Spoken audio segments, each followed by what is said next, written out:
എല്ലാവർക്കും U K എഡ്യൂസോൺ PSCയിലേക്ക് സ്വാഗതം. ഈ ഓഡിയോയിൽ ഉൾപ്പെടുത്തിയിരിക്കുന്നത് കേരള PSCനകത്ത് വളരെ പ്രധാനപ്പെട്ട ഒരു ടോപ്പിക്കായ കേരള നവോത്ഥാനത്തിലെ വൈകുണ്ഠ സ്വാമികളെ കുറിച്ചിട്ടാണ്. ജാതി ഒന്ന്, മതമൊന്ന്, കുലം ഒന്ന്, ദൈവം ഒന്ന്, ലോകം ഒന്ന് എന്ന് പ്രസ്താവിച്ച കേരള നവോത്ഥാനത്തിലെ പ്രധാനപ്പെട്ട വ്യക്തിയാണ് ആര്? വൈകുണ്ഠ സ്വാമികൾ എന്നുള്ളത്. വേല ചെയ്താൽ കൂലി കിട്ടണം എന്ന മുദ്രാവാക്യം മുഴക്കിയത് ആര് തന്നെയാണ്? വൈകുണ്ഠ സ്വാമികൾ തന്നെയാണ്. എന്താണ്? വേല ചെയ്താൽ കൂലി കിട്ടണം എന്ന മുദ്രാവാക്യം മുഴക്കിയത് ആരാണ്? വൈകുണ്ഠ സ്വാമികളാണ്. അദ്ദേഹവുമായി ബന്ധപ്പെട്ടുകൊണ്ട് പല പ്രാവശ്യം PSC പരീക്ഷയിൽ ചോദിച്ചിട്ടുള്ള ഒരു ചോദ്യമാണ് സമത്വ സമാജം എന്നുള്ളത്. സമത്വ സമാജം സ്ഥാപിച്ചത് ആരാണ്? വൈകുണ്ഠ സ്വാമികളാണ്. സമത്വ സമാജം സ്ഥാപിച്ച വർഷം 1836 ആണ്. 1836 സമത്വ സമാജം സ്ഥാപിച്ചത്. കേരളത്തിലെ ആദ്യത്തെ സാമൂഹിക പരിഷ്കരണ പ്രസ്ഥാനമായിട്ട് പരിഗണിക്കുന്ന ഇതാണ് സമത്വ സമാജമാണ്. ഇനി അദ്ദേഹവുമായിട്ട് ബന്ധപ്പെട്ടുകൊണ്ട് വളരെ പ്രധാനപ്പെട്ട മറ്റൊരു കാര്യം എന്ന് പറഞ്ഞാൽ ദക്ഷിണേന്ത്യയിൽ ആദ്യമായിട്ട് കണ്ണാടി പ്രതിഷ്ഠ നടത്തിയത് ആര് തന്നെയാണ്? വൈകുണ്ഠ സ്വാമികളാണ്. ദക്ഷിണേന്ത്യയിൽ ആദ്യമായി കണ്ണാടി പ്രതിഷ്ഠ നടത്തിയത് ആരാണ്? വൈകുണ്ഠ സ്വാമികളാണ്.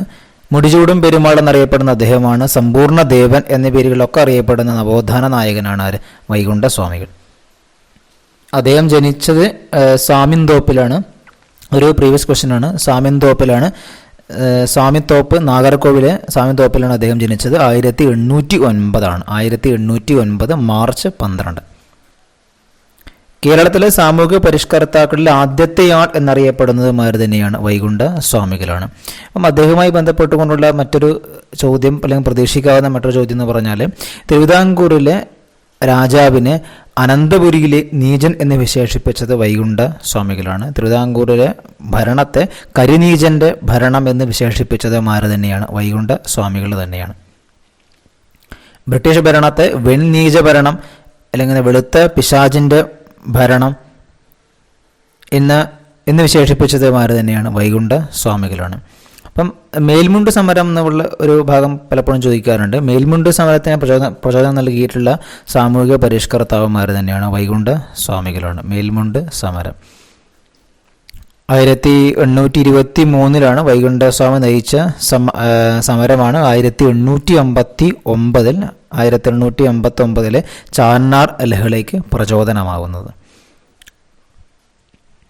അയ്യാവഴി എന്നുള്ള മതം സ്ഥാപിച്ചത് ആര് തന്നെയാണ്? വൈകുണ്ഠ സ്വാമികളാണ്. അയ്യാവഴി എന്ന മതം സ്ഥാപിച്ചത് ആരാണ്? വൈകുണ്ഠ സ്വാമികളാണ്. അയ്യാവഴിയുടെ ചിഹ്നമാണ് തീജ്വാല വഹിക്കുന്ന താമരയാണ് അയ്യാവഴിയുടെ ചിഹ്നം എന്നുള്ളത്.